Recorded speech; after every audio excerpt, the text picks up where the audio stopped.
La France a voulu expulser presque 60 000 Algériens. 58 700 Algériens ont fait l'objet entre 2019 et 2022 d'une obligation de quitter le territoire français.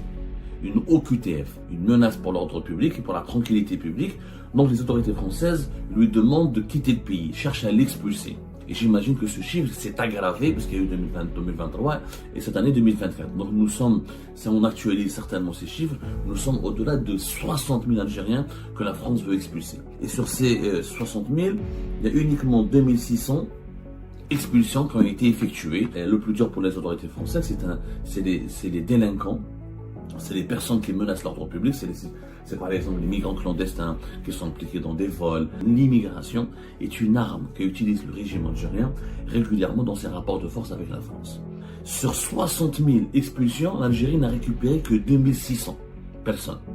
Le problème, c'est que c'est l'impact sur la dignité des citoyens algériens qui sont bloqués ici en France. Pourquoi venir en France? C'est pour faire de la délinquance, pour vendre des cigarettes, pour voler dans des supermarchés. Mais il faut casser le tabou. Là, nous nos compatriotes. Entre 2019 et 2022, la France a voulu expulser presque 60 000 Algériens. Entre 2019 et 2022, la France a voulu expulser presque 60 000 Algériens. 58 700 Algériens ont fait l'objet entre 2019 et 2022 d'une obligation de quitter le territoire français.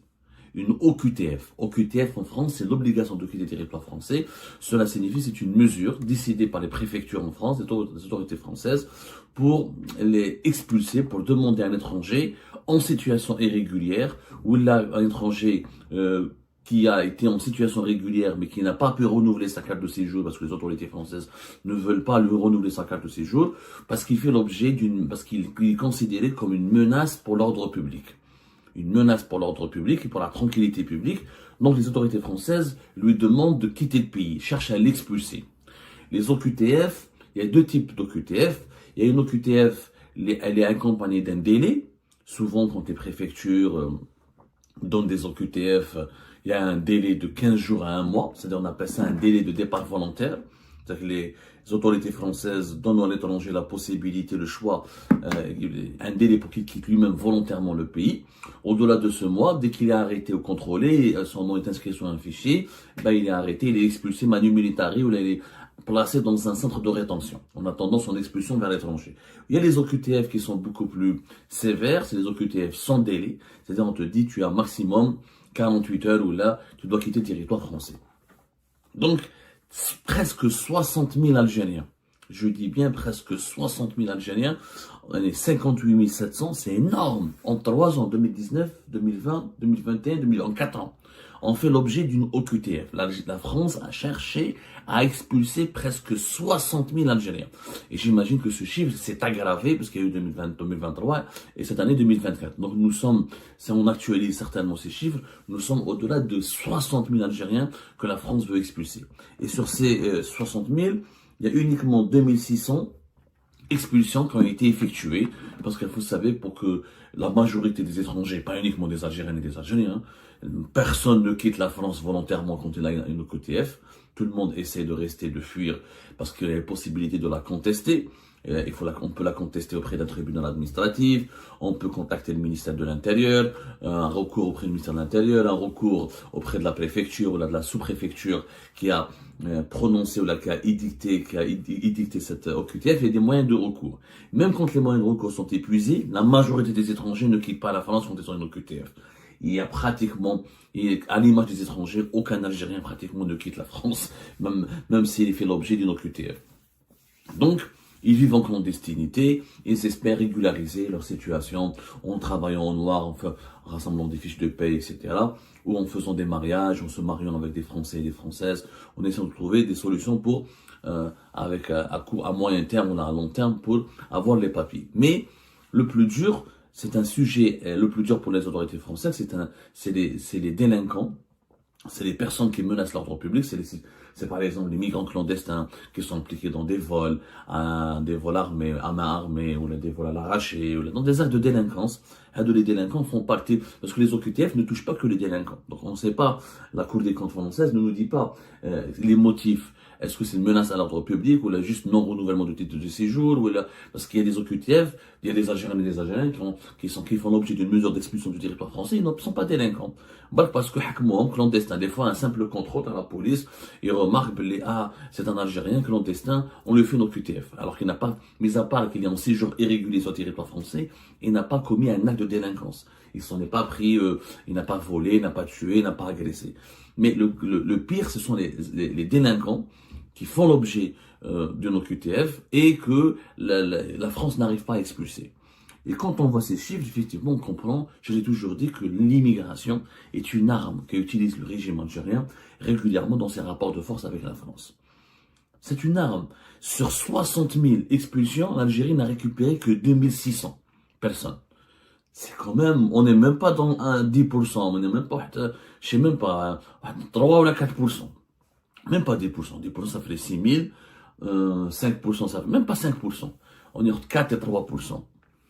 Cela démontre que l'Algérie a de l'influence, le régime algérien.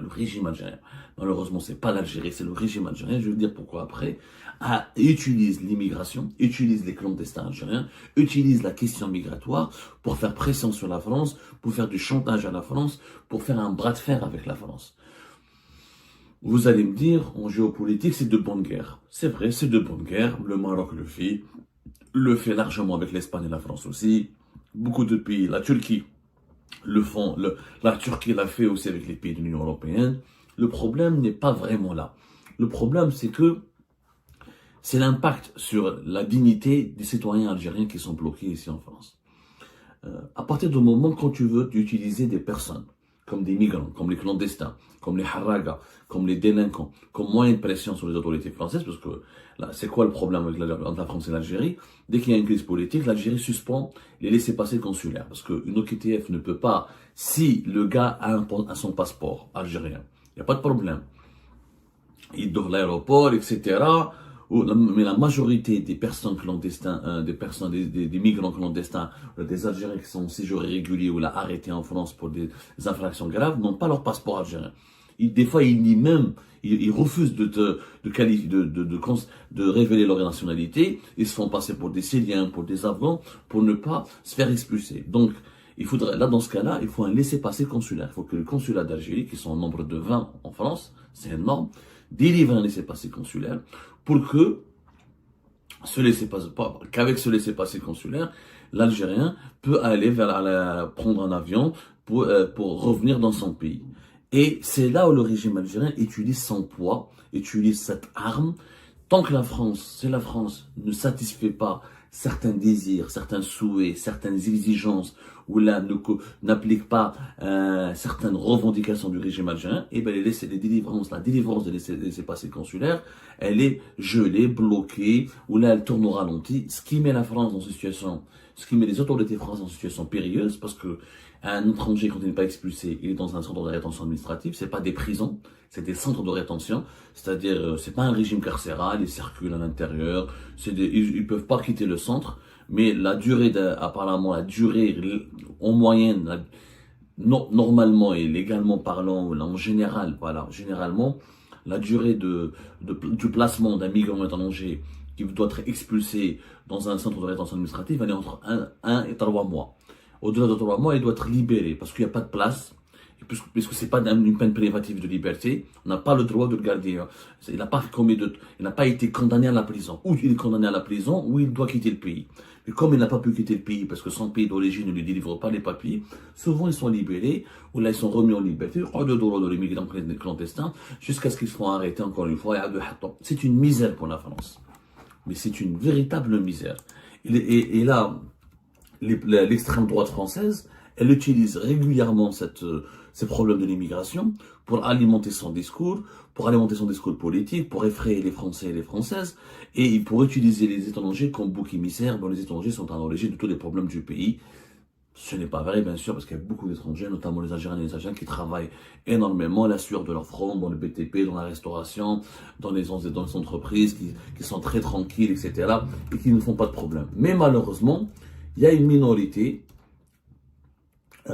qui fout la merde, entre guillemets, qui cause beaucoup de problèmes, et qui se retrouve toujours mêlés à des actes de délinquance ou à des actes dangereux qui menacent la sécurité publique et qui font l'objet d'une procédure d'expulsion du territoire français. Maintenant, j'ai un autre regard sur ce problème. Ce chiffre m'a effrayé. D'abord, moi j'aimerais voir un regard algéro-algérien. Moi, pourquoi je ne suis pas d'accord pour que l'État utilise, pour que l'État algérien, pour que le régime algérien utilise l'immigration comme une arme de diplomatique? Parce que pour moi, il y a une question de dignité humaine. D'abord, pour moi, il n'est pas normal qu'il y ait autant d'Algériens qui font l'objet d'une OQTF.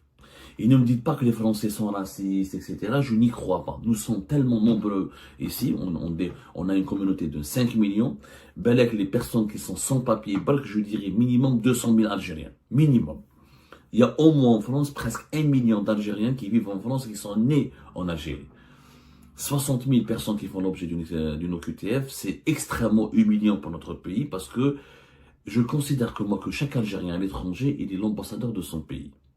Et je considère que nous devons observer un certain comportement. Comme on aimerait bien, est-ce que, comme nous, les Algériens, on n'aimerait pas que les étrangers viennent chez nous menacer notre tranquillité, porter préjudice à l'ordre public, ou là se comporter de façon à choquer certaines habitudes, certaines traditions culturelles, ou là offusquer notre population? On devrait adopter les mêmes exigences vis-à-vis de nous à l'étranger. Moi, j'aimerais bien qu'il y ait un débat algéro-algérien. Pourquoi venir en France? C'est pour faire de la délinquance, pour vendre des cigarettes, pour voler dans les supermarchés. Mais il faut casser le tabou. Je vois nos compatriotes.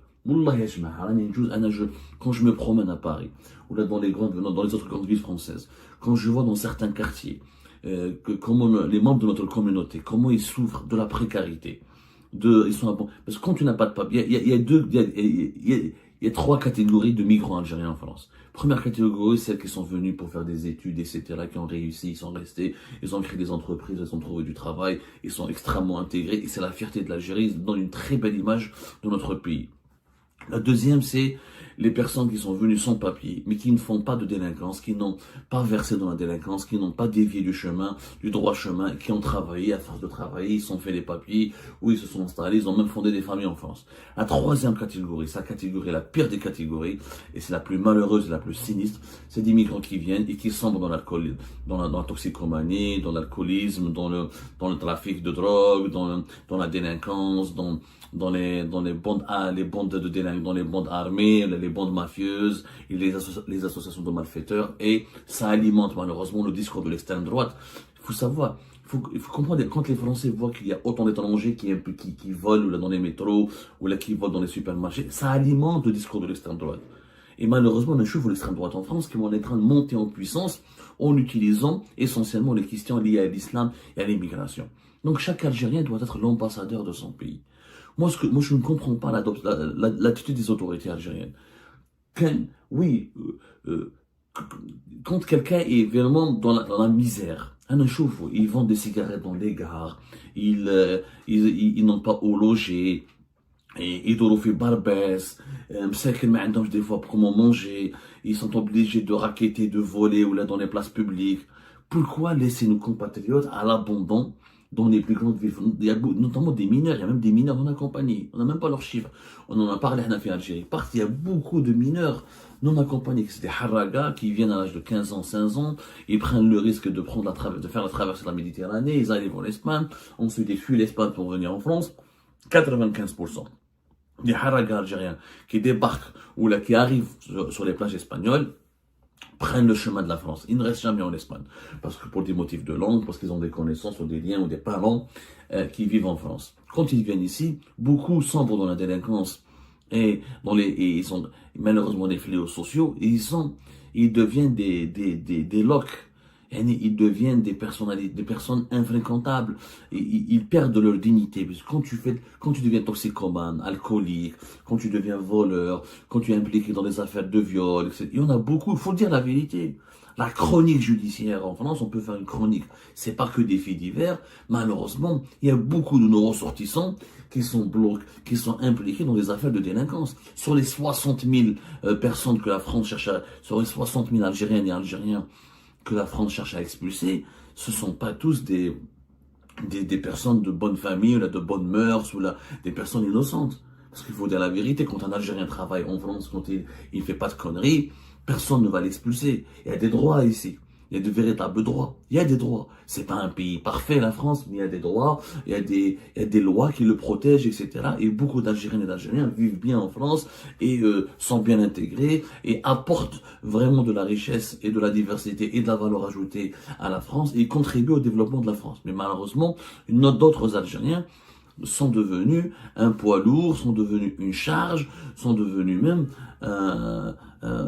comment dirais-je, comment je cherche les mots exacts parce que c'est un sujet délicat autour duquel il y a beaucoup de tabous, mais j'aimerais bien briser le tabou. Il y a certaines personnes qui n'ont pas ils n'ont pas trouvé leur place au sein de la société française.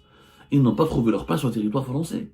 Je ne vois pas pourquoi laisser. Est-ce que du point de vue moral, est-ce que c'est digne de la part des autorités algériennes de laisser nos compatriotes, notamment des mineurs, abandonnés dans les rues, placés dans des centres de rétention administrative, certains sont en prison, et l'Algérie ne veut pas les récupérer parce que elle utilise l'immigration comme la problématique, le problème migratoire comme une arme de lobbying dans ses rapports avec la France. Est-ce que c'est moral cette attitude?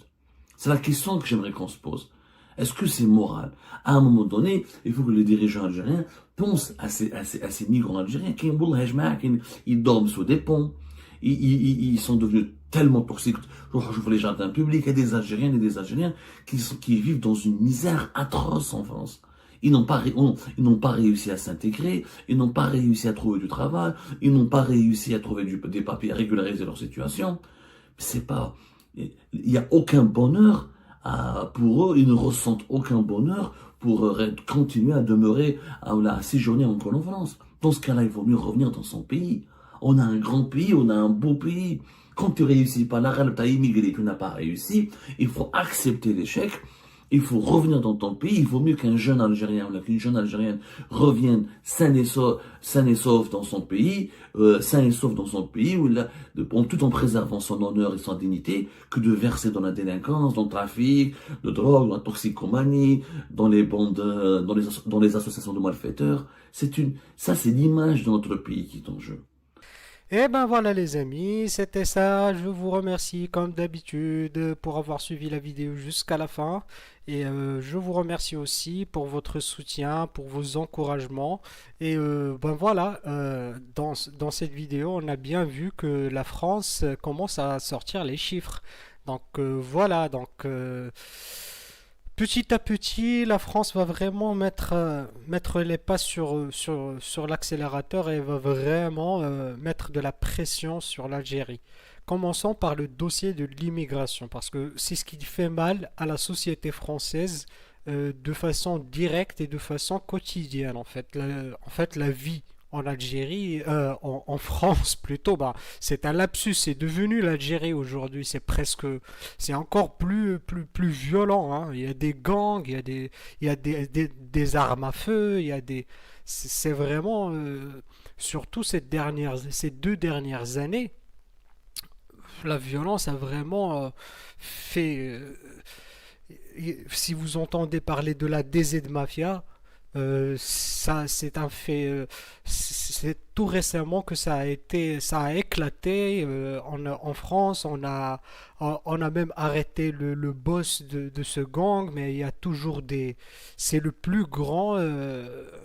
C'est la plus grande mafia de France, quoi. C'est le plus grand groupe criminel de France et qui le s'autoproclame autant, hein, déjà. Donc, sans peur, sans rien, il défie les forces de l'ordre et la puissance de l'État, carrément. Donc, et tout ça, toute cette délinquance, elle a une grande, une grande majorité de responsabilité part à l'immigration des Algériens. Ça, c'est un fait que la France essaie de ne pas trop l'appuyer, mais il essaie de globaliser un petit peu les choses, mais pas vraiment. Les Turcs aussi ont leur business, les Marocains ne font pas trop de délinquance en France, ça c'est reconnu. Euh, les vrais délinquants, entre parenthèses, ou les gangs des Marocains sont plutôt aux Pays-Bas, en Belgique. Leurs activités sont beaucoup plus dans d'autres pays de l'Europe qu'en France. Ça, il faut aussi le dire, le reconnaître. Mais en France particulièrement, c'est les Algériens qui foutent le bordel, quoi. C'est la vérité, hein. Et maintenant, il y a un durcissement de la part de la France. S'ils veulent encore plus de fermeté vis-à-vis de l'Algérie en ce qui concerne cette question de l'immigration, et je crois que ça commencerait avec les OQTF. Mais en vérité, ça peut aller jusqu'aux accords, la renégociation des accords de 1968. Il y aura beaucoup de il y a déjà des discussions très animées en France sur les plateaux de télé, en société, dans la vie normale aussi, hein. Donc, il y a une volonté de revoir un petit peu cette configuration de l'immigration algérienne en France. Donc voilà, c'est positif, hein. Sincèrement, bah, on commence par donner des chiffres, puis on donne des avertissements, puis on commence à vraiment mettre de la pression sur les dirigeants algériens, parce que les dirigeants algériens, on les connaît. Ce sont des gens qui ne croient qu'au rapport de force. On ne peut pas avoir de discussion civilisée avec ce genre de personnes. Ils ne comprennent que la force, la brute force. Malheureusement, mais c'est le cas. Donc la France, une fois qu'elle se met dans ce mode de protection des Français et de la société française, bah, le premier souci en vérité, déjà, il y en a beaucoup, mais le premier, c'est l'immigration, et surtout l'immigration algérienne. Donc voilà. Je vous remercie pour avoir suivi cette vidéo, cette petite analyse, et je vous remercie pour votre soutien et pour vos encouragements et pour vos commentaires aussi. N'oubliez pas de vous abonner à la chaîne si vous n'êtes pas encore abonné, et laissez-nous des commentaires si vous voulez. Donc voilà, merci beaucoup et à la prochaine dans une nouvelle vidéo. Au revoir!